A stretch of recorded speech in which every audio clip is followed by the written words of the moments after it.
अब अपनी ही सरकार पर सवाल उठाने वाले मंत्री किरोड़ीलाल मीणा अब अपना रुख बदलते हुए नजर आ रहे हैं। जहां कुछ दिन पहले वो सरकार पर लगातार वार पलटवार कर रहे थे, तो वहीं अब उस सरकार के साथ मिलकर उन्हें जो जिम्मेदारी मिली है उसे पूरा करने की बात कर रही हैं।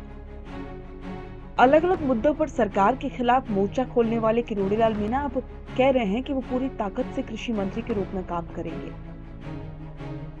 सवाल ये है कि क्या ये हाईकमान का दबाव है या कोई नई सियासी रणनीति। किरोड़ीलाल मीणा के इस यू टर्न के पीछे की आखिरी वजह क्या है, चलिए थोड़ा सा समझने का प्रयास करते हैं। कैबिनेट मंत्री किरोड़ीलाल मीणा ने सरकार बनने के बाद से कई बार अपनी ही सरकार के खिलाफ मोर्चा खोला है।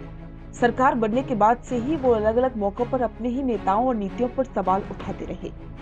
फिर जब लोकसभा चुनाव में 11 सीटों पर बीजेपी की हार हुई और उसके बाद उनके भाई को विधानसभा उपचुनाव में दौसा से हार का सामना करना पड़ा, तो मीणा और ज्यादा आक्रामक हो गए। जनवरी में उन्होंने सार्वजनिक रूप से कहा कि दौसा सीट पर उनके भाई को हराने के लिए अभिमन्यु को घेरकर मारने जैसी साजिश की गई। लेकिन सबसे बड़ा विवाद तब हुआ जब मीणा ने विधानसभा सत्र में अपनी ही सरकार पर फोन टैपिंग के आरोप लगा दिए। उन्होंने कहा था कि मेरा फोन टैप किया जा रहा है, सीआईडी मेरे पीछे लगी है, मैंने भ्रष्टाचार के कुछ मामले उठाए थे, 50 फर्जी थानेदारों को हटवाया था, इसके बाद मेरे खिलाफ साजिश रची जा रही है। मीणा के इस बयान के बाद पार्टी को उनका रवैया पसंद नहीं आया। भाजपा नेतृत्व ने उनके अनुशासनहीनता पर सवाल उठाए और उन्हें कारण बताओ नोटिस जारी कर दिया। हालांकि मीणा ने खुद को अनुशासित सिपाही बताते हुए नोटिस का जवाब दे दिया, लेकिन उनकी बयानबाजी जारी रही।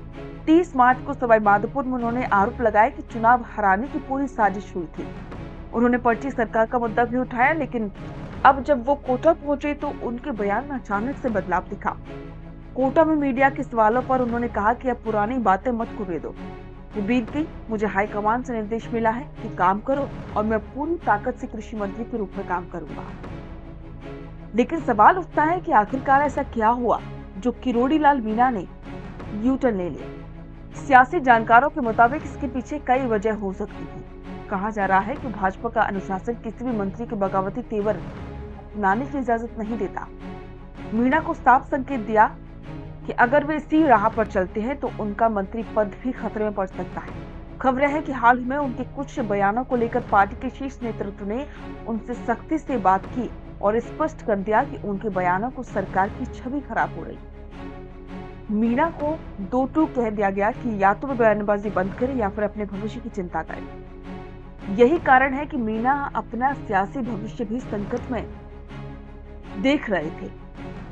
वे खुद कह चुके हैं कि जब सवाईमाधोपुर से जीते तभी मंत्री बने। अगर वे पार्टी नेतृत्व से टकराव जारी रखते तो उनकी कुर्सी भी खतरे में पड़ सकती थी। कहा यह भी जा रहा है कि किरोड़ीलाल मीणा का ये कदम पूरी तरह से एक रणनीति भी हो सकती है। उन्होंने महसूस किया कि अगर वे सरकार के खिलाफ खुलकर खड़े रहेंगे तो पार्टी में उनकी स्थिति कमजोर हो सकती है और इसीलिए उन्होंने बैकफुट लिया और अब सरकार के साथ खड़े नजर आ रहे हैं। अब बड़ा सवाल यह है कि क्या मीणा पूरी तरह से पार्टी लाइन पर आ गए हैं या फिर ये महज एक अस्थायी रणनीति है।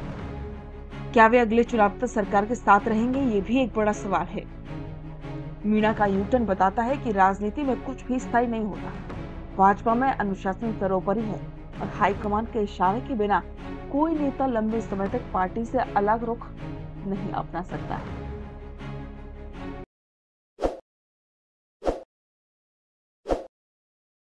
ताज़ा खबरों के लिए विजिट करें द फैक्ट इंडिया की वेबसाइट और डाउनलोड करें द फैक्ट इंडिया ऐप।